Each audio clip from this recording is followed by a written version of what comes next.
think of from the Soviets about the States and America, you think of freedom, you think of Marlboro cigarettes, you think of having cigarettes actually available to buy. You know, you think of skyscrapers. Of course, it's New York. You think of having a car. It's not a it's not a communal car. It's not a car that was given to you by the political party. It's your own car. You can own anything you want. That is something that difficult to imagine, I guess, for some of us now, for me, for instance, but when looking at it, I feel like I have to explain what is happening here. This icon of mass consumption and late capitalism is not what you think it is, actually. He had different understanding of it, and it was different times. But I feel like this is also a part of his life, and we had to bring this story to the exhibition as well.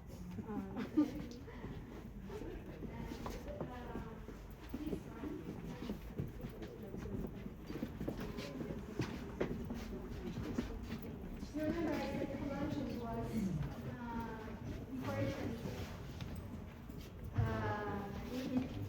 It's in the center of Parajanov's artistic practice, and these are actually scenes from a film that was never made, a film that never was completed.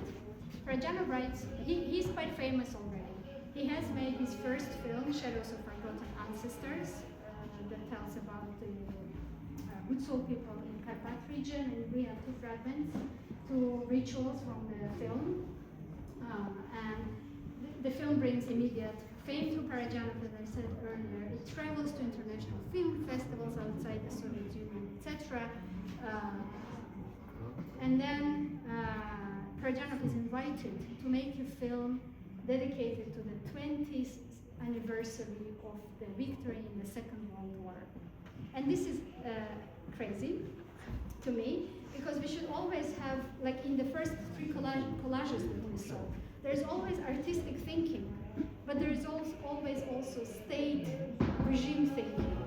The reason you are commissioning a film is some kind of, victory, is some kind of anniversary. For instance, for his film Sayat Nova, The Colors of Pomegranate, it was the 50th anniversary of October Revolution. Imagine you are commissioning to an artist. You have your own state calendar in your head, and you're like, okay, 50th anniversary of October Revolution coming.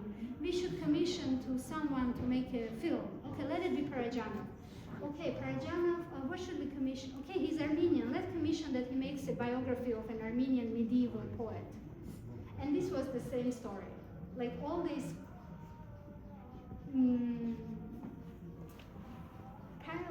parallels that are actually never, parallel lines that are actually never meeting each other. They existed throughout his life. So he's commissioned to make a film about the victory and about the soldiers, to glorify the soldiers. What Parajanov makes, he writes the script that glorifies the soldiers. The script is approved. He's given some funding to make the screen tests, and he invites, and this is a good tip for if there are cinematographers in this crowd, he invites a student camera person who actually makes this test as their diploma work. And what is, on the one hand, Parajanov is a famous director. He had all the fame after shooting The Shadows of Forgotten Ancestors. But on the other hand, he's a person, and he had his own ambitions. He had an ambition to build a new artistic language, different from the one that we see there. And in The Shadows of Forgotten Ancestors, he worked with a very famous cinematographer. And some people say that the fame of the film is partly because of the cinema, camera work. And of course, he's a person, and as a very emotional person, as a very outspoken person, he says, no, I'm going to prove you wrong. I'm going to prove you wrong, that it's my genius, and I am behind of the success of the film. And he invites this young cinematographer whom he basically directs. Alexander Anzipenko, as a student, he just tells him, okay, it's going to be a static camera, unlike my previous film. I'm going to make the test in a pavilion, unlike in the previous film where nothing is showed in the pavilion, everything is showed in the natural landscape, in the mountains, in the houses of people. So they start filming in the pavilion. Parajanov thinks with frescoes in his head. The title of the film was supposed to be Key of Frescoes.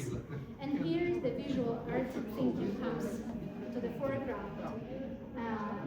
He brings in some symbols instead of the story. If in Shadows of Forgotten Ancestors there's linearity, there's a story that is developing, there are characters that are growing from being kids to being grown-ups, to being born, to dying. Here he brings very abstract thinking. Imagine bringing all these symbols and juxtaposing them with white hole. So basically, white cube, something that didn't exist when Parajanov was making it in the Soviets, but was already as a gallery and white cube thinking in the West, of course. So eventually, the story of a soldier becomes a story of a man who is back from war, and things that are going inner world, social world, of things that he meets, things he feels, things that he lives through, and this exact experiment that we see here, this exact movement, this ring, appears again in the colors of pomegranates. And you can, I had no idea about this film when I was invited to curate the exhibition, so throughout my process of learning about Parajanov and learning his humor, etc., when I saw this, everything clicked in my head. And after also speaking to another person who was dedicated many years of his life to Parajanov, his name is Daniel Bird, he confirmed my thoughts that yes, he was improvising a lot during the shooting process. So the script was just a nominal thing. Then he was working a lot, shooting as many shots and films as possible in order to collage them later into the story he wants to tell. And because we have this material preserved from the university archives, we can see the process, and we can see how Parajanov was thinking. He's experimenting with white dress, white lace, black lace, white rose that later he uses in Sayakula, red roses that he later uses.